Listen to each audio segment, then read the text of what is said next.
23 मार्च का दिन हमारी कौमी तारीख में एक संग मील की हैसियत रखता है। आज से 8 दिहाई कबल 1940 को इस दिन लाहौर के मंटो पार्क मौजूदा इकबाल पार्क में ऑल इंडिया मुस्लिम लीग के इज्तिमा में तारीखी करारदाद पाकिस्तान की मंजूरी दी गई, जिसकी वजह से जनूबी एशिया के मुसलमानों के लिए एक अलहदा वतन के क़याम की राह हमवार हुई। और सिर्फ 7 साल बाद कायद आज़म मोहम्मद अली जिन्ना रहमतुल्लाह अलैह की वलवला अंगेज़ क़यादत में सबसे बड़ा इस्लामी मुल्क दुनिया के नक्शे पर उभरा। इस अटल हकीकत से इनकार मुमकिन नहीं कि पाकिस्तान का क़याम 2 कौमी नज़रिए की बुनियाद पर है। तक़सीम हिंद से कबल 18वीं सदी ईस्वी में जब अंग्रेज़ हिंदुस्तान की बागडोर संभालने लगे तो उन्होंने अपनी हुकूमत मुस्तहकम बनाने के लिए हिंदुओं और मुसलमानों को आपस में लड़वाने की पॉलिसी इख्तियार की। चनाचे 19वीं सदी के अवाखिर तक हिंदू मुस्लिम इख्तलाफात हिंदुस्तानी मुआशरे में जड़ पकड़ चुके थे।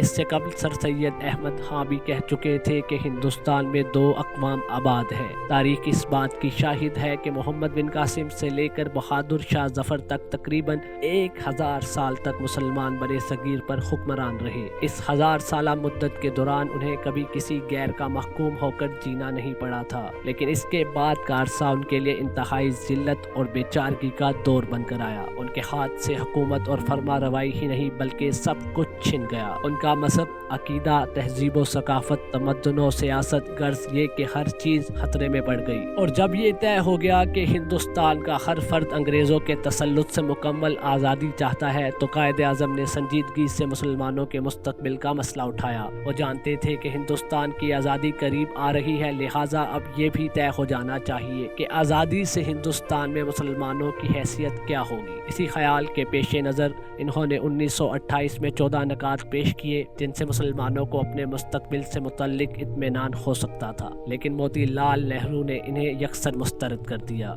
सिर्फ यही नहीं बल्कि आज़ादी से पहले ही महज सूबों की वजारतें हासिल करने के बाद हिंदू खुद को हुक्मरान समझ बैठे और वो सब कुछ करने लगे जिनसे मुसलमान अपने मजहब, सकाफत, जुबान और सियासी और इक़्तिसादी हकूक से महरूम हो जाएं। लिहाजा कायद आज़म एक मरतबा फिर वतन वापस आकर मुसलमानों की क़यादत संभालने पर आमादा हुए और इस बार उन्होंने मुसलमानों की सियासी जमात मुस्लिम लीग को अपने लिए प्लेटफॉर्म के तौर पर मुंतखब किया और मुस्लिम लीग की सदारत संभाल कर गोया उसके तने मुर्ता में जान डाल दी।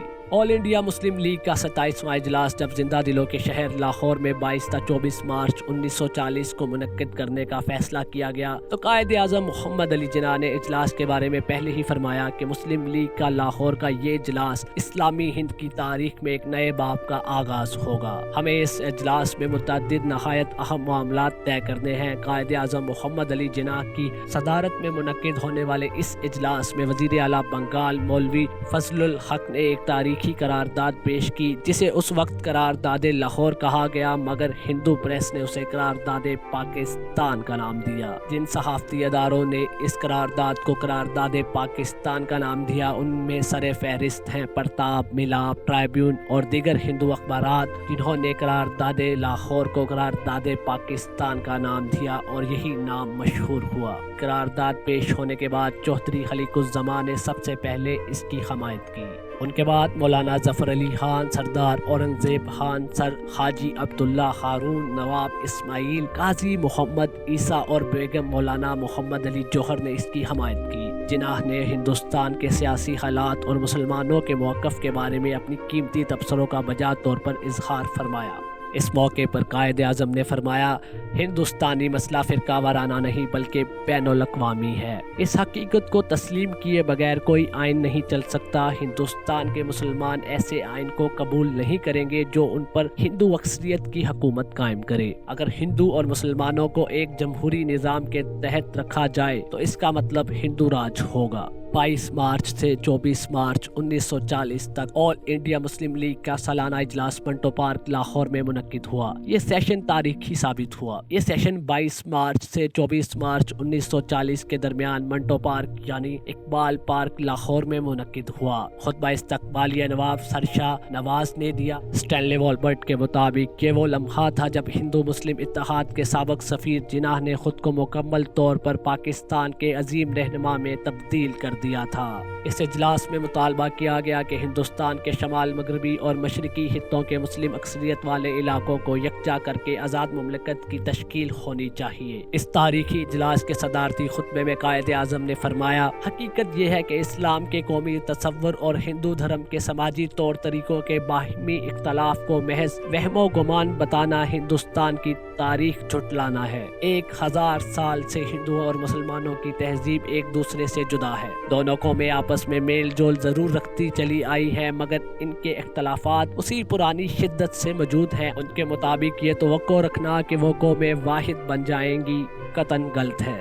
اس لیے مسلم لیگ کا مطالبہ ہے کہ پاکستان کی تقسیم دو قومی نظریے کی بنیاد پر ہونی چاہیے، اور بعد ازاں ایک طویل جدوجہد اور بے مثل قربانیوں کے بعد بالآخر کانگریس تقسیم ہند پر مجبور ہو گئی، اور وائسرائے ہند لارڈ ماؤنٹ بیٹن نے قرارداد پاکستان کی روح کے مطابق تقسیم ہند کے منصوبے کا اعلان کر کے دو قومی نظریے کو حقیقت کا روپ دے کر یہ ثابت کر دیا کہ ہندو اور مسلمان دو الگ الگ قومیں ہیں۔ مسلم لیگ نے 22 سے 24 مارچ 1940 کو لاہور میں اپنے سالانہ اجلاس میں فیصلہ کیا کہ گورنمنٹ آف انڈیا ایکٹ 1935 کے تحت وفاقی نظام مسلمانوں کے لیے قابل قبول نہیں۔ کوئی بھی ترمیم شدہ آئینی منصوبہ قابل قبول نہیں ہوگا جب تک کہ یہ ان کی منظوری اور رضامندی سے تیار نہ کیا جائے۔ ملحقہ اکائیاں جہاں مسلمان اکثریت میں ہیں، جیسا کہ شمال مغرب اور مشرق میں، کو آزاد ریاستوں کے طور پر تشکیل دیا جانا چاہیے، جہاں پر مشتمل اکائیاں خود مختار ہوں گی۔ اقلیتوں کے تحفظ کو ترجیح دی جائے گی۔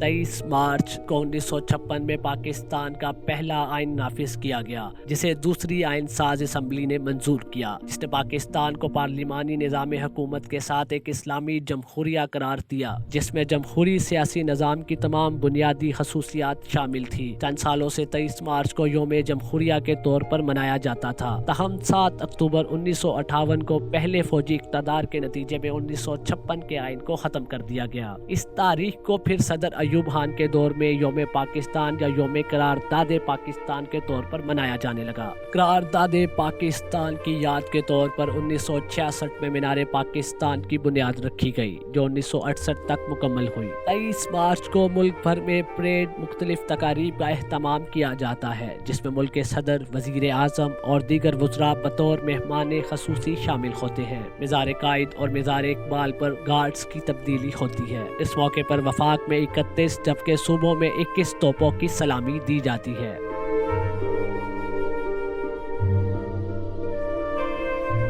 اس قسم کی مزید معلوماتی ویڈیوز دیکھنے کے لیے ہمارے چینل کو سبسکرائب کریں، لائک کریں اور بیل آئیکن کو پریس کرنا مت بھولیں۔